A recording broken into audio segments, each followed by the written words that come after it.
Mwijya misi Yezu yabariye wa mufarizayo yari yamutumiye ati ukaramuka ufungurira abandi ntuhamagare abagenzi bawe bene wanyu inshuti n'ababanyi batunze kuko kumbure nabo bogutumira bakakwishura ariko niwagira inzimano uratumira aboro ibimuga abacumbagira n'impumyi kuko batagira ico bokwishura uzokwishurwa umunsi intungane zizozuka. Dushemeze ijambo ry'Imana.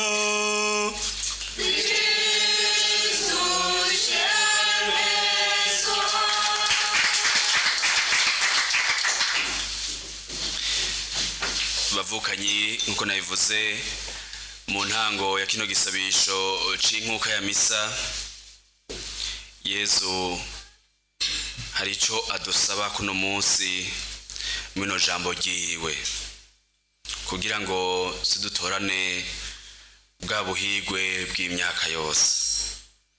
Adusaba kugira urukundo rutagira imbibe, urukundo rutagira ka mwana wa mama, urukundo rudatora.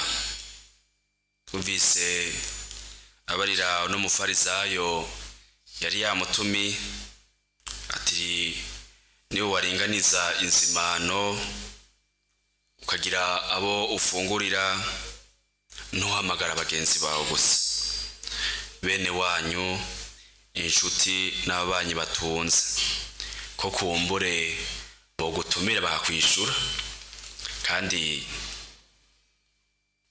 umengo niko vyatiza kugenda gutumira abagenzi bawe inshuti abajyango abo mufise ico muhurirako umengo ni ibintu birashe kandi niko isi yubatse nivyo twebwe babidushikira ariko Yezu ashaka yuko dutera iyindi ntambwe ariko Yezu ntiyanse yuko twotumira izo nshuti ababanyi n'abagenzi oya sivyo yanse ahubwo Yezu ashaka yuko nk'aba Kristu nkuko nawe nyene yabikoze wanashaka murazi yuko Yezu urukiza yatuzaniye nurukiza rwagenewe bose surukiza rwagarukira gusa ku bayahudi habanamba ahandi hoho na twebwe nituba twarashikiriwe. None rero Yezu ashaka yuko twivako tukugurura amarembo umutima w'urukundo ukaba ari wa mutima w'urukundo urukundo dashagura ntitwishinge gusa ivyo kuguma ku ntambwe imwe yo gutumira aboshobora kudusubiriza mu nkoko. Murazi y'amajambo mu Kirundi tuvuga ngo nanje ko untumiye nanje ngo ni wagira urubanza tudufise urubanza ngo nayo ni wagira urubanza ngurambarira ngo urangiye akara ngo nanje ibintu bene ivyo murabizi mu mico yacu ariko rero nk'aba Kristu tubwirizwa rero kugurura urukundo tugatumira abo ataco bifashije bya bimuga aboro abakeneye ubufasha bwacu. Aha rero si mu ndinganizo gusa yo kuzimana habanamba no mu mibereho yacu ya misi yose abakeneye ubufasha bwawe ni benshi, abakeneye ijambo ubabarira ni benshi, abakeneye ijambo batekera ni benshi ariko kenshi turatora tukicamwe imigwi ugasanga hari abo twamaze gukumira mu buzima bwacu. Ni navyo na Paulo Mweranda yagarutse ko muri nokete yariko yandikira abakristo b'Abanyafilipi abatumira kugira ubwo bumwe bwuzuye n'urukundo kugira ngo maze babe umuryango umwe w'abakristo. Akabatumira kandi no guca bugufi kurya kwishima kutagira amacakubiri tutagira amacakubiri. Izo ngwara bene izo turakwiye nka twebwe kwa ba Kristu tuzirengera, ntagira ikintu kiducanishamwo, kuko uwaturokoye n'umwe ni Yezu Kristu, adufungurira ku nzimano imwe twese. Yezu ntacagura, kandi Yezu ntaraba ngo naka ngo n'umukristu ngo ameze ukuntu. Oya, twese turegera ameza yiwe meranda kugira ngo adufungurire, aduhaze, maze aheze aturungike kuja kumumenyesha abatamuzi. Urukiza rwa Yezu rwugurukira abantu bose. None rero ivyo byo kwicishiriza ahacu, tugatangura guharura naka, umuraba amano, umuraba iki, ivyo ni vyacu, si ivyo Yezu Kristu yaturaze, ivyo ni iwacu. None rero nitugarukire mu ruhongore rw'abana b'Imana, kugira ngo uwo Yezu yaje kutumenyesha ijambo yatumenyesheje ribe ari ryo tuja kumenyesha natwe abataramumenya. Aha rero naho umwe wo kwisuzuma ukaraba, hari abo twamaze gukumira, hari abo twamaze kubika nako kwica mu mitima yacu, ngo ubike imbuto ngo mbike ntumbaze. Uwo mugani murawuzi, ugasanga hariyo umuntu twamaze kwica mu buzima bwacu, sindakukeneye mu maso yanje, muri gahunda ziwanje sindagukeneye, ma programa yiwanje sinkeneye. kandi rero abo ugasanga na ba Kristo, ngira n'abapagani batarabatizwa, nta mukristo yogira nk'ivyo.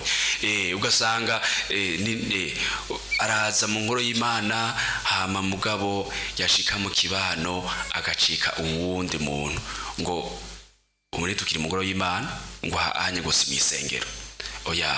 Ubwo bo Kristo rero twabwiza turonka ngaha mu ngoro y'Imana, bwabwiza kuduherekeza no mu mibereho yacu, kugira ngo tube aba Kristo bukuri bashingira koko intahe Yezu Kristo.